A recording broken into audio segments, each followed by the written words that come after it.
Welcome. I invite you to join me for a short presentation on elephants in the Hindu and Buddhist religion.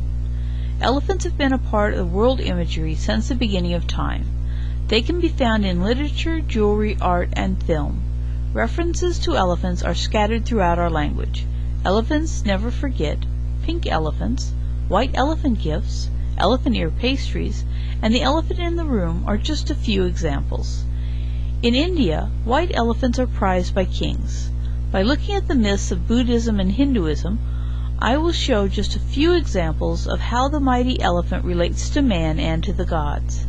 Concentrating on the Hindu and Buddhist religions, I have found some of the major tales that associate elephants with the gods. I will concentrate on elephants that are depicted in literature.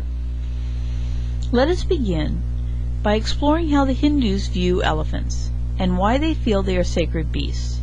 Our first myth begins at the beginning of the cosmos. In the beginning, the gods were stirring the cosmic stew, and 8 elephants emerged. Each elephant had 6 tusks. The tusks represent the 6 planes or abodes of celestial beings.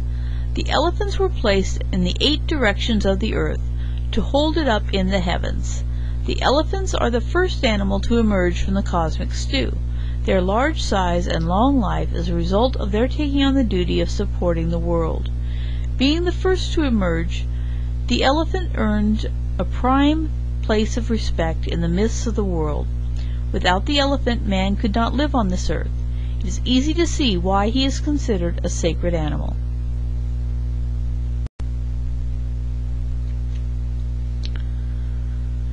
Indra, the god of thunder and the protector of the cosmos, was a great warrior, the protector of kings. He rode upon a magnificent white elephant named Arvanta. Arvanta was born out of the primal milky ocean as it was being churned by the gods and the demons. Arvanta is shown with multiple tusks or multiple heads in works of art. He has a large part in the power of Indra. When he left Indra, Indra lost much of his power according to the myths. White elephants are prized by kings in Asia because they represent the great elephant Arvanta and bring the blessings and protection of Indra. In the story of the Buddha's birth, Queen Maya has a dream of a white elephant entering her side without causing any pain. She was made to understand in the dream that if her child was born at the palace, he would be a world conqueror. They were peaceful people and did not want this fate for their child. So when the child was due, Queen Maya traveled with a caravan to the mountains. On the way, they passed the grove of Lumbina.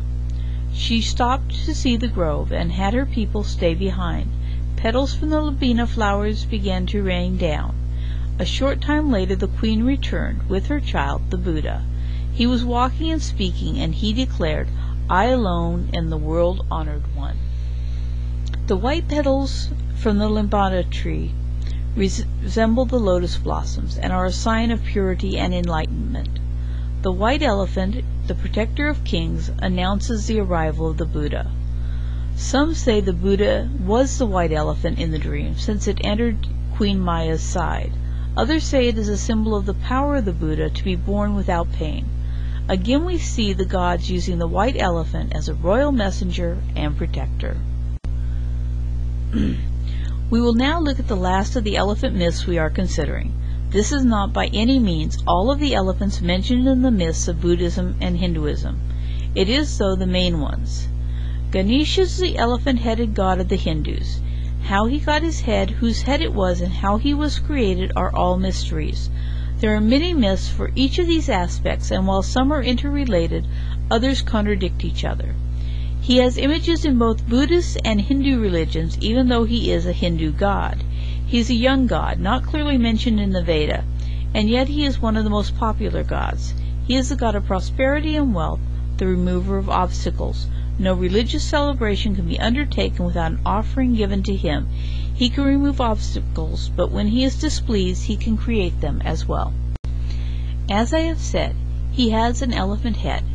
This is a sign of long life, a caring nature, and wisdom. It also shows the 2 sides of his nature, calm and gentle when pleased, and uncontrollable when enraged. His protruding stomach is a sign of prosperity. and he has one broken tusk. The reason it is broken varies in the many myths associated with Ganesh. He has one set of arms in the Buddhist images and is called the Evil One, and he has multiple arms, 4 to 12, in the Hindu images. It is taboo to show him with less than 4 in the Hindu tradition. He is the son of Pravita and Shiva, who are both gods. His image holds many symbols in his many hands. There are at least 52 different symbols in the images of him in the arts. In Asia, where elephants live in the wild, it is easy to see where early man encountered these huge, unstoppable beasts and felt that they were either gods or had the protection of gods. And yet elephants were not seen as destroyers but protectors of man. They are carrying beasts, and they are loyal to family and weep when a loved one dies. Elephants observed in the wild show many of the emotions of man. This is one of the reasons why man has felt a connection to elephants. They have held a place of honor since the beginning of written time. They are listed as the first animal to emerge from the cosmic stew. In Asia they are gods, God's messengers, vehicles of the gods, and the protectors of the earth. It is clear that man has always felt a strong connection to elephants.